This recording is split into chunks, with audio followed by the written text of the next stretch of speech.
Most people, number one, they get up in the morning and they check their cell phone, they check their text, their WhatsApp, their Facebook, they post something on Facebook, drive to work the same way, do the same thing. So it's a program. Wow.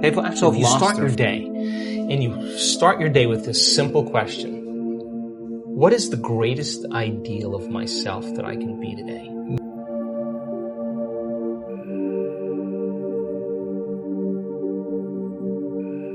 I like to give people a challenge. I'm curious. I want everyone listening for the next 7 days to try something. And if you could give 1 to 3 different things that we could think differently or eliminate when a thought comes to us or we react in a certain way. If there's something you think that if we eliminated 1, 2, or 3 things, and we did this every day for 7 days, we would start to see incredible feelings differently, would feel healthier, more lively, more loved. What would be those few things? Okay, well, most people, number one, they get up in the morning and they check their cell phone, they check their text, their WhatsApp, their Facebook, they post something on Facebook, drive to work the same way, do the same thing. So it's in a program. They've actually lost their free will to the program. Wow. So if you start your day and you start your day with this simple question, what is the greatest ideal of myself that I can be today? You ask yourself that question. Now listen, your body's going to go like, well, we got to get a cup of coffee and you got to I'm tired. Yeah. And you got to go,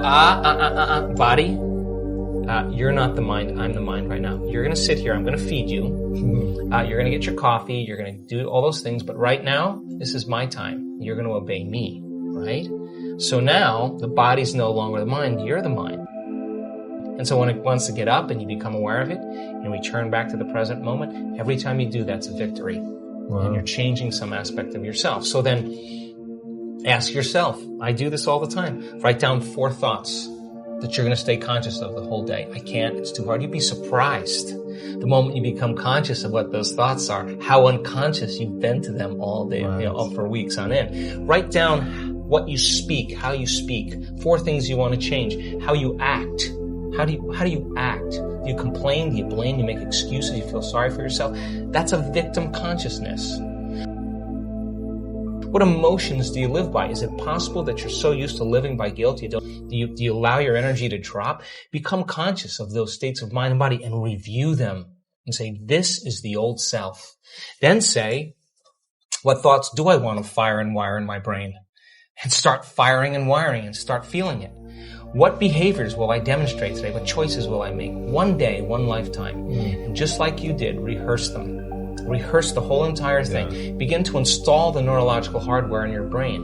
And if you keep installing it, the hardware is going to become a software program. And you're going to start thinking and acting that way. And then here's the tough part.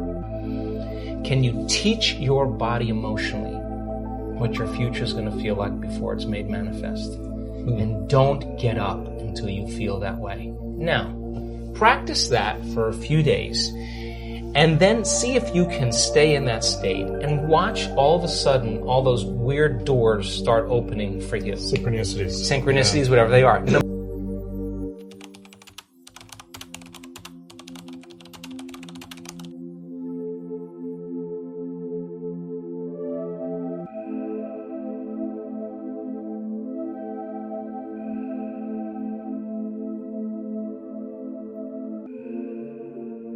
Number 2, take up time at the end of your day. The end of your day before you lay down and give thanks for your life and feel gratitude and really teach your body what it feels like. The emotional signature of gratitude. When gratitude means you're getting something. If I give you something that's of value, you would say thank you because you would feel it, right?